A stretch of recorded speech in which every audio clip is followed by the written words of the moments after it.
Train एक बहुत ही छोटे से रेलवे स्टेशन पर ठहरी हुई थी, जिसका प्लेटफॉर्म भी बमुश्किल 50 गज और कोई 1 फुट ऊंचा था। वहां रोशनी का भी दूर दूर तक कोई बंदोबस्त दिखाई नहीं दे रहा था। ये सब देखकर मुझे हैरत हुई। एक मेल ट्रेन को क्या मुसीबत आन पड़ी कि इतने हकीर से रेलवे स्टेशन पर रुक कर खड़ी हो जाए, जहां कोई साइबान तक मयस्सर नहीं। तभी मेरा दिल धक से रह गया। कहीं महाराष्ट्र पुलिस को किसी तरह मेरे फरार की खबर तो नहीं मिल गई। शायद रेलवे के राब्ते के कदीम निजाम से मुख्तलिफ रेलवे स्टेशंस को इत्तला दी जाती रही हो, मगर हर बार हमारी ट्रेन वहां से निकलने के बाद इत्तला वहां पहुंचती हो। मगर वो लोग ट्रेन के महाराष्ट्र से बाहर निकलने से जरा पहले बिलाखिर उसे रोकने में कामयाब हो गए थे।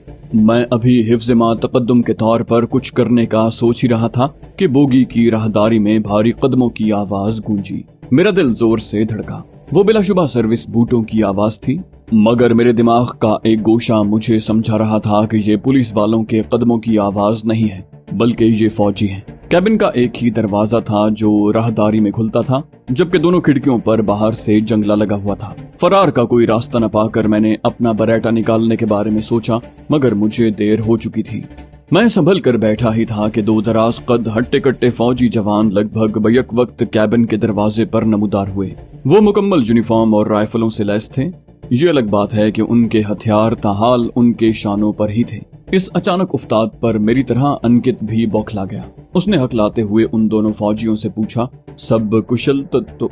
मगर दोनों फौजियों में बड़ी उम्र वाले ने रूखे लहजे में कहा, आहो जी, सब ठीक है बाबूजी, हम विलायती मेहमानों को लेने आए हैं, लगता है वो अगले कैबिन विच हैं।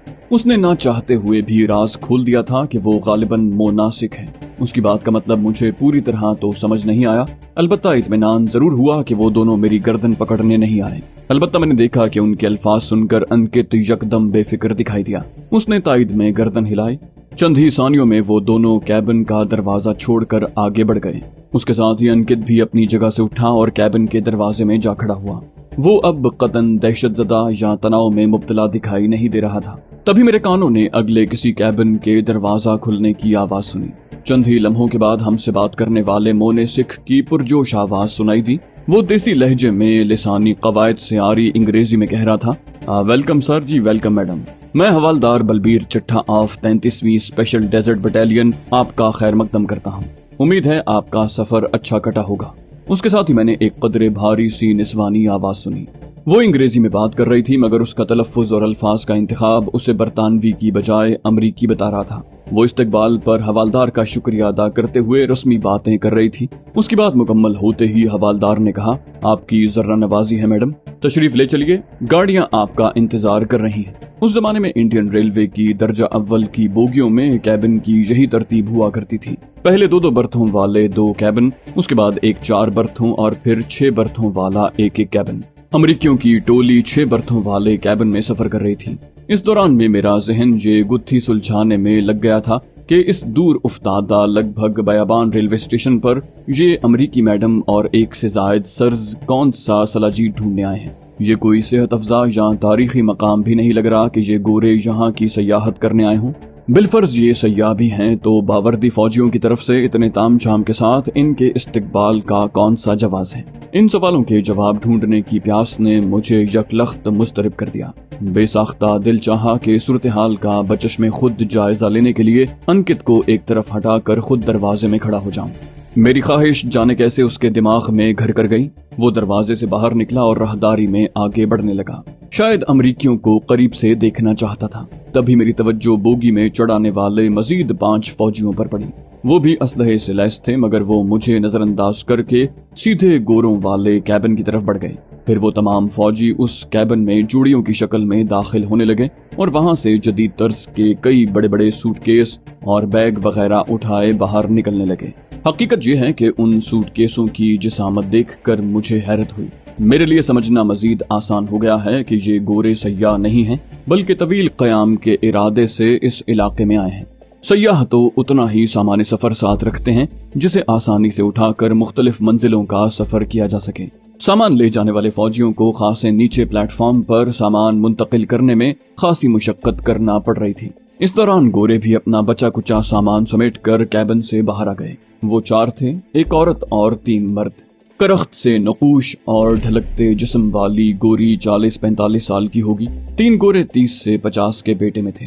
پہلے مجھے وہ تینوں اس عورت کے ماتحت لگے، مگر جب وہ حوالدار کی سرکردگی میں میرے سامنے سے گزر کر بوگی کے دروازے کی طرف بڑھے تو واضح ہو گیا کہ ان تینوں مردوں میں سے ایک اس عورت کا شوہر ہے. وہ آپس میں خوش گپیاں کر رہے تھے. میں نے شوہر کو اپنی بیوی کو باہر منتظر گرمی کے بارے میں خبردار کرتے سنا. وہ سب باری باری اترنے لگے. وہ عورت سب سے پیچھے تھی. تبھی میں نے ایک عجیب منظر دیکھا. وہ عورت سب کو اپنی طرف سے غیر متوجہ پا کر بڑی دلچسپی بھری والہانہ بلکہ دعوت بھری نظروں سے مجھے دیکھ رہے ہیں. اس کی آنکھوں میں پسندیدگی نمایاں تھی. اپنے کیبن سے نکل کر باہر آتے ہی اس نے جب مجھے دیکھا تھا تو مجھے لگا تھا کہ وہ کچھ چونکی ہے، اور اس کے بعد سے وہ وقفے سے میرا جائزہ لیتی رہی تھی. مگر اب تو وہ گویا میرے لیے اپنی وارفتگی پوری طرح واضح کرنے پر تلی ہوئی تھی. ہماری آنکھیں ملیں تو وہ بے باکی سے مسکرائی اور نچلا ہونٹ دانتوں میں دبا کر بےہودہ سا اشارہ کیا. میں اس دوران میں اپنے استعجاب پر قابو پا چکا تھا. بسد اجلت ایک نتیجے پر پہنچتے ہوئے میں بھی گرم جوشی سے مسکرایا. حوصلہ افزا جواب پا کر اس کا چہرہ خوشی سے کھل اٹھا. اچانک وہ دروازے سے مڑی اور پلٹ کر اپنے کیبن کی طرف بڑھی. تبھی نیچے سے غالباً اس کے شوہر نے امریکی لہجے میں انگریزی میں اسے پکارا. کہاں جا رہے ہو پیاری اینڈی؟ اینڈی نے آگے بڑھتے ہوئے مجھے ایک اور لگاوٹ آمیز مسکراہٹ سے نوازا اور پیچھے کی طرف منہ کر کے ہانک لگائی. تھوڑا انتظار کرو ولسن، میرا خیال ہے میں کیبن میں کچھ بھول آئی ہوں. یہ کہتے ہی اس نے میری طرف دیکھا اور آنکھ کے اشارے سے اپنے پیچھے آنے کو کہا. مجھے اگلے 1-2 ثانیوں میں بہت مشکل فیصلہ کرنا تھا. اس واہیات عورت کی غیر اخلاقی پیش رفت کا کیا جواب دوں؟ میں پلٹ کر اپنی نشست پر جا بیٹھوں تو اس کی حوصلہ شکنی کے لیے بہت کافی ہوگا اور کہانی یہیں ختم ہو جائے گی. مگر اس کے ساتھ ہی اس فضول سے ریلوے اسٹیشن پر اس میل ٹرین کے پراسرار انداز میں رکنے اور بظاہر سیاح نہ دکھائی دینے والے امریکیوں کے فوجی دستے کی طرف سے پروٹوکول کے ساتھ باضابطہ استقبال کے حوالے سے میرے ذہن میں اٹھنے والے سوالات بھی ہمیشہ کے لیے جوابات سے محروم رہ جائیں گے، جبکہ اس عورت سے چند جملوں میں تبادلہ خیال شاید یہ معمہ حل کر دے. تبھی میرے ذہن میں بجلی سی چمکی. یہ بھی تو ممکن ہے کہ یہ معاملہ میرے وطن کی سلامتی سے تعلق رکھتا ہو. میرا پاک پروردگار اسی مقصد سے مجھے اس راہ گزر پر لے کر آیا ہو. اس کے بعد مجھے فیصلہ کرنے میں مشکل پیش نہ آئی. میں اینڈی کے پیچھے چل پڑا اور بے دھڑک اس کے ساتھ کیبن میں داخل ہو گیا. وہ مجھے بازو سے پکڑ کر بے باکی سے ایک دیوار کی طرف لے گئی اور بے تکلفی سے پوچھا، تمہارا نام کیا ہے ہینڈسم؟ میں نے اپنے لہجے میں دنیا بھر کی مٹھاس بھرتے ہوئے کسی دیرینہ عاشق کی طرح کہا، مجھے راہل کوشک کہتے ہیں اینڈی ڈارلنگ. تم نے تو پہلی ہی نظر میں مجھے دیوانہ بنا لیا. چند ثانیوں کی ملاقات کر کے اس طرح دل جلانے کا کیا فائدہ؟ میری بات سن کر اس نے قدرے جارحانہ لہجے میں کہا، ایسا نہ کہو. اینڈی جسے پسند کر لیتی ہے اس سے ملاقات کے راستے بھی ڈھونڈ لیتی ہے. یہ بتاؤ تم کہاں جا رہے ہو اور کہاں ٹھہرو گے؟ میں نے بلا تکلف کہا، میری منزل سورت شہر ہے اور میں وہاں بلو ڈائمنڈ ہوٹل میں ٹھہروں گا. اس نے امریکی تلفظ میں سورت سٹی اور بلو ڈائمنڈ ہوٹل کے الفاظ دہرائے. پھر پرعزم لہجے میں بولی، میں 2-3 دن کے اندر وہاں آ کر تم سے ملوں گی، تم میرا انتظار کرنا. اس کی بات مکمل ہوئی تھی کہ اس کے شوہر نے ایک بار پھر اسے پکارا، اینڈی ڈارلنگ سب ٹھیک تو ہے؟ مجھے لگا کہ وہ دوبارہ بوگی میں چڑھایا ہے. اینڈی نے بھرائے ہوئے لہجے میں کہا، میرا انتظار کرنا کوشک، میں ضرور پہنچوں گی. اس کے ساتھ ہی وہ مجھے کیبن میں ہی چھوڑ کر باہر نکل گئی. اس کے رخصت ہونے کے چند ثانیوں کے بعد میں نے کیبن سے باہر جھانک کر دیکھا. مجھے پوری بوگی خالی دکھائی تھی. خدا جانے انکت بھی کہاں جا چھپا تھا. موقع مناسب جان کر میں کیبن سے نکلا اور ٹہلتا ہوا بوگی کے دوسرے دروازے کی طرف بڑھا.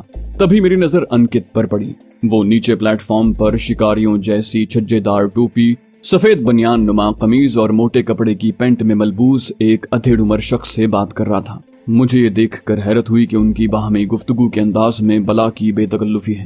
میں نے ان دونوں کو فی الوقت نظر انداز کر کے بوگی کے دوسرے دروازے سے نیچے اترنے والی اینڈی کی طرف دیکھا. ولسن نے اس کی طرف ہاتھ بڑھایا مگر وہ نظر انداز کر کے پلیٹ فارم کے دوسری طرف بڑھی جہاں 2 جیپیں اور ایک 4 ٹن والا ٹرک ان کا منتظر تھا. باقی دونوں گورے پہلے ہی جیپ میں سوار ہو چکے تھے. وہاں پہنچ کر اینڈی نے سب کی نظر بچا کر میری طرف دیکھا اور پھر جیپ میں سوار ہو گئی. میں ایک بار پھر انکت اور اس کے ملاقاتی کی طرف متوجہ ہوا. میں نے دیکھا اجنبی شخص انکت کو رام رام کر کے دھیرے دھیرے حرکت کرتے فوجی ٹرک کی طرف بڑھا اور اس کے عقب میں سوار ہو گیا. اس کے ساتھ ہی ٹرک نے بھی رفتار پکڑ لی اور اپنے سے آگے بھاگتی دونوں جیپوں کے پیچھے ہو لیا. انکت بھی تیز تیز قدموں سے بوگی کی طرف بڑھنے لگا. ऐन उसी वक्त ट्रेन के इंजन ने सीटी बजाई और बिला तवक्कुफ हरकत में आ गया। अंकित ने बोगी के दरवाजे के दोनों तरफ नस्ब फौलादी रॉड पकड़ लिए थे, ताहम सीढ़ियों पर कदम जमाने की कोशिश में बुरी तरह लड़खड़ा गया। वो कोई इतनी मजबूत काठी वाला इंसान नहीं था। जिस्म का सारा बोझ अचानक बाजुओं पर आने से फौलादी डंडों पर उसकी गिरफ्त भी खत्म हो सकती थी। ऐसे में इबरतनाक मौत उसका मुकद्दर बन जाती। मैंने उसकी आंखों में दहशत के बादल देखे, मगर इससे पहले कि उसके हाथ छूटते मैंने झुककर उसका बायां बाजू मजबूती से थाम लिया।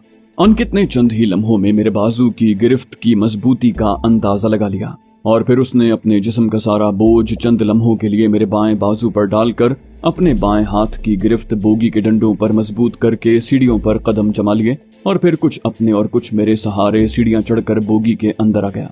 उसका सांस फूला हुआ था और आखिरी हद तक कशीदा आसाब की वजह से जिस्म धीरे धीरे लरज रहा था।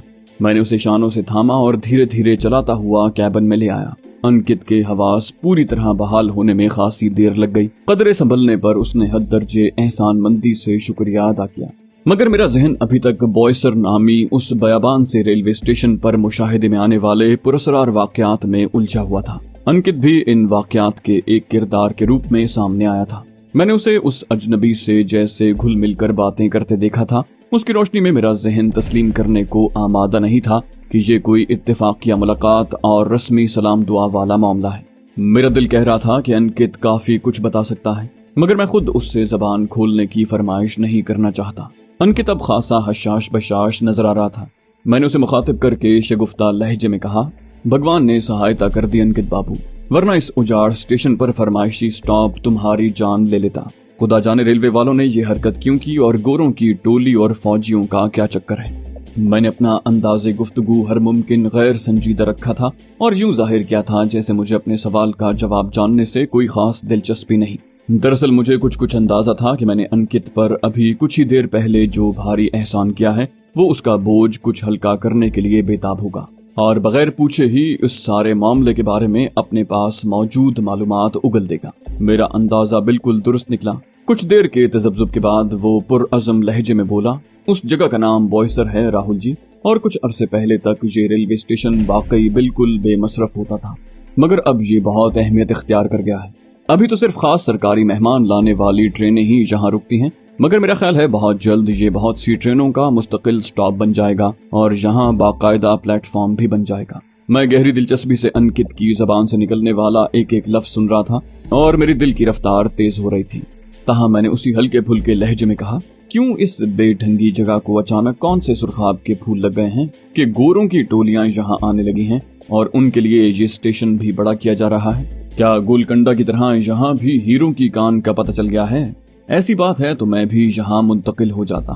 मेरी बात सुनकर अंकित बेसाख्ता हंस पड़ा, फिर संजीदा होते हुए बोला, नहीं हीरों की कान तो नहीं, मगर यहाँ के एक करीबी कस्बे तारापुर में बहुत बड़ा सरकारी मंसूबा शुरू हो रहा है, जिसके लिए बेशुमार गैर मुल्की माहिरीन इस इलाके में बुलवाए जा रहे हैं, जबकि मुल्क के गोशे गोशे से मकामी माहिरीन भी यहाँ मुंतकिल हो रहे हैं। बॉयसर से 2 मील के फासले पर इन गोरों और मकामियों के लिए बहुत बड़ी रिहायशी कॉलोनी तामीर की जा रही है। यूं समझ लो कि एक नया शहर बनने वाला है, बल्कि उसका काफी हिस्सा मुकम्मल हो चुका है। ये गोरे वहीं ले जाए जा रहे हैं। अंकित ने अपनी तरफ से बात बता दी थी, मगर असल बात छुपा ली थी। मैंने उसे अपने मतलब की मजीद बातें उगलवाने के लिए अपने पुरमज़ाह तर्ज गुफ्तगू का इस्तेमाल जारी रखने का फैसला किया। कहा, अरे भैया, फिर तो वाकई मुझे यहाँ मुंतकिल होना पड़ेगा।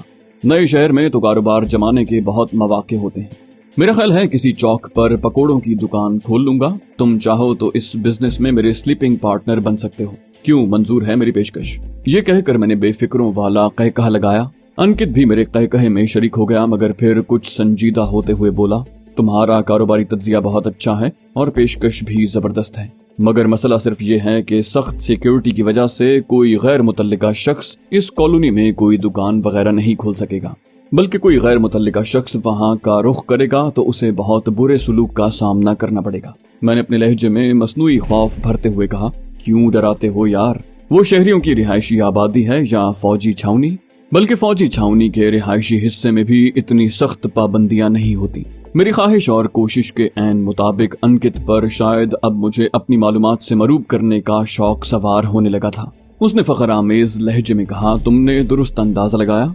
उस कॉलोनी की सिक्योरिटी किसी फौजी छावनी से भी ज्यादा सख्त है, मगर मैं उसकी तफसीली सैर कर चुका हूँ क्योंकि मैं भी इस बहुत बड़े सरकारी प्रोजेक्ट का हिस्सा हूँ और मेरे कई बड़े ओहदेदारों से करीबी ताल्लुकात हैं। तुमने मुझे अभी एक शख्स से प्लेटफॉर्म पर बातें करते देखा होगा, वो भी मेरा करीबी दोस्त है और जिसने कॉलोनी में मीठे पानी के कुएं खोदने का ठेका ले रखा था। उसकी बात सुनकर मैं दांत पीस कर रह गया।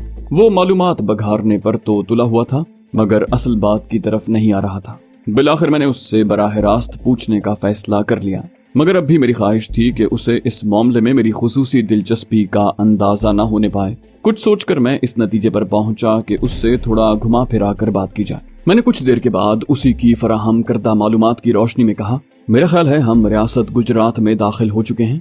हवा में रची बू और नमी से लग रहा है साहिल यहाँ से ज्यादा दूर नहीं है। अंकित ने खुशगवार लहजे में कहा, आपके दोनों ही अंदाजे दुरुस्त हैं राहुल जी।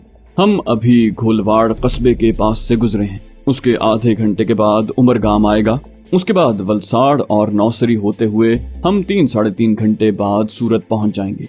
मैंने कदरे बेजारी से कहा, अब आ ही जाए तो अच्छा है यार, मैं थोड़ा उकताने लगा हूँ। फिर मैंने यकलख्त अपना लहजा रास्तदाराना बनाते हुए कहा, वैसे एक राज की बात बताऊं अंकित बाबू। उसने चौंक कर मुझे देखा, बोला, कैसी राज की बात राहुल जी, जल्दी बताएं। मैंने कहा, बता तो दूं मगर पहले वादा करो कि मेरा मजाक नहीं उड़ाओगे। मैं यकीन दिलाता हूं कि मैं सच बोल रहा हूं। उसने तजस्सुस से मजबूर होकर कुछ झुंझुलाए हुए लहजे में कहा, तुम बताओ तो सही यार, वादा करता हूं कि तुम जो कुछ भी कहोगे उस पर यकीन कर लूंगा। मैंने धीमे लहजे में कहा, अभी उस उजाड़ स्टेशन पर वो 4 गोरे उतरे थे ना। मेरी बात सुनकर वो चौंका और फिर गंभीर से लहजे में बोला, हाँ बिल्कुल उतरे थे। मैंने मानी खेज लहजे में कहा, तुमने उस गोरी को भी देखा होगा। वो कुछ झुंझुलाकर बोला, हाँ भाई देखा था, अच्छी तरह देखा था। उसमें क्या खास बात थी? मैंने अपने लहजे में फख्र भरते हुए कहा, अगर मैं कहूँ कि वो मुझे देखते ही फिदा हो गई तो क्या तुम मान लोगे? उसने एक बार फिर चौंक कर मुझे देखा और फिर ताज्जुब और हैजान से बोझल लहजे में पूछा, तुम्हें पूरा यकीन है राहुल जी? मैंने लगभग गुरूर भरे लहजे में कहा, ऐसे मामलात का मुझे गहरा तजुर्बा है दोस्त, जाने कितनी औरतों से याराना रह चुका है। मैंने औरत की नजर पहचानने में कभी गलती नहीं की और एंडी ने तो मुझे वाज़े इशारे किए हैं। मेरा तो दिल चाह रहा था कि उसके साथ वहीं उतर जाऊं। यकीन करो, अगर वो फौजियों का टोला उसके साथ न होता या वो किसी बड़े शहर के स्टेशन पर उतरी होती तो मैं उसके पीछे पीछे उतर जाता। मेरी बात सुनकर वो शरारत से मुस्कुराया, बोला, वो कौन सी ऐसी अप्सरा है राहुल भैया? वैसे भी शायद आपको अंदाजा नहीं, उन तीनों गोरों में से एक उन मोहतरमा का शौहर है। मैंने बेपरवाही से कहा, इससे क्या फर्क पड़ता है? मुझे कौन सा एंडी के साथ 7 फेरे लेने हैं, 2-4 प्यार भरी मुलाकातें और फिर बाय बाय टाटा। अंकित मुझे खुलता देखकर जोर से हंसा, बोला, लगता है मेरा अजीज दोस्त मौज मस्ती का काफी शौकीन है। मैंने लहजे में सुरूर भरते हुए कहा, 4 दिन की जिंदगी है भाई, जितना लुत्फ उठा सकते हो उठा लो। मैं इसलिए तो होटल में ठहरना चाहता हूँ, ये आजादी घर में थोड़ी मिलती है। फिर मैंने अपना लहजा एक बार फिर रोमानवी बनाते हुए कहा, मैं मानता हूँ एंडी में अब जवानी की चमक दमक नहीं है, मगर अपनी पजीराई करने वाली औरतों की दिलशिकनी करना मेरा शेवा नहीं। मेरा बस चला तो मैं एंडी से मुलाकात के लिए बॉयसर का चक्कर लगाने की कोशिश जरूर करूंगा। मैं मानता हूँ ये कोई शरीफाना काम नहीं है, ताहम अगर तुम इस हवाले से मेरी कुछ मदद कर सको तो तुम्हारा एहसान होगा। मैं देख चुका था कि अंकित ने मेरी बात पूरी तवज्जो से सुनी है और फिर कुछ सोच में पड़ गया है। मैंने उसके बोलने का इंतजार किया। बिलाखिर उसने संजीदा लहजे में कहा, किसी गैर मुतल्लिका या आम शहरी को तारापुर कॉलोनी में दाखिले की इजाजत नहीं है। कोई तगड़ी सिफारिश हो तो दूसरी बात है। चलो मैं सूरत पहुँच कर कोशिश करता हूँ कि तुम्हारा काम बन जाए, मगर कॉलोनी में दाखिल होने के बाद तुम पर जो कुछ गुजरे उसके लिए मैं कोई जिम्मेदारी नहीं ले सकता। उसने जो कुछ बताया था मेरे अंदाजे के मुताबिक उसमें मेरे लिए एक सुराग मौजूद था। मैंने पुरएतमाद लहजे में कहा, उसकी तुम फिक्र न करो, मगर एक बात समझ में नहीं आई। अंकित ने हैरानी से पूछा, कौन सी बात? मैंने कहा, तुमने अभी मुझे तारापुर कॉलोनी में पहुंचाने का वादा किया है, मगर जहां तक मुझे मालूम है तारापुर तो समंदर किनारे वाक़े एक कस्बे का नाम है। वो बॉयसर कस्बे में कहां से आ गया? मेरा मतलब है इन दोनों मकामात का आपस में क्या ताल्लुक है? मेरी बात सुनकर अंकित ने गहरा सांस लिया, जैसे उससे ऐसा सवाल पूछ लिया गया हो जिससे वो बचना चाह रहा था। फिर वो धीमे लहजे में बोला, दरअसल बात यह है कि मैंने जिस बहुत बड़े प्रोजेक्ट का जिक्र किया है वो तारापुर कस्बे में ही तैयार किया जा रहा है, जिसमें बहुत से मुल्की और गैर मुल्की इंजीनियर और साइंसदान काम करेंगे, जिनकी रिहाइश के लिए बॉयसर में ये कॉलोनी तामीर की गई है। मैंने अंकित से बराह रास्त पूछ ही लिया, अंकित बाबू, अगर मुझ पर थोड़ा बहुत एतमाद है तो ये भी बता दें कि इस प्रोजेक्ट में ऐसी क्या खास बात है कि इसके हवाले से इतनी राजदारी बरती जा रही है और सिक्योरिटी के इंतजामात इतने सख्त हैं। अंकित ने कदरे तवक्कुफ के बाद कहा, तुमने मेरी जान बचाई है राहुल जी, इसलिए आपसे बात छुपाने को दिल नहीं करता, मगर मेरी गुजारिश है कि इसे अपने तक ही रखना, वरना मुश्किल में भी पड़ सकते हो, क्योंकि मुतल्लिका अफराद के अलावा गिनती के लोग ही ये राज जानते हैं। मुझे भी महज इत्तेफाकन मालूम हो गया था कि तारापुर में अमेरिका के ताउन से इंडिया का पहला एटॉमिक एनर्जी प्लांट बन रहा है।